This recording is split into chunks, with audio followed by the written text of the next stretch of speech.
உயிர்களை கொன்று செய்வது வழிபாடில்லை, உயிர்களுக்கு தொண்டு செய்வதே வழிபாடு. கடவுளால் அமைக்கப்பட்ட உயிர்களின் உடல்கள் மனிதனால் அமைக்கப்பட்ட கோவில்களை விட சிறந்தவை.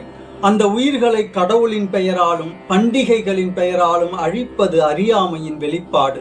பிற உயிர்களின் மீது கருணை காட்டும் போதுதான் கடவுள் நம் மீது காட்டும் கருணையை பெற முடிகிறது. நாம் உயிர்களின் மீது காட்டும் கருணையே உண்மையான வழிபாடாகிறது. கடவுள் நம் மீது காட்டும் கருணையே அருளாகிறது.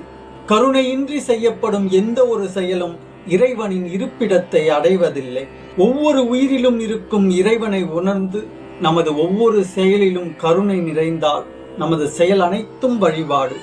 அப்பொழுது நமது செயல் இறைவனின் செயலாக இருக்கும். எவ்வுயிரும் பொது என கண்டிறங்கி உபகரிக்கின்றார் யாவர். அந்த செவ்வியர்தம் செயல் அனைத்தும் திருவருளின் செயல் என்கின்றார் வள்ளற் பெருமான்.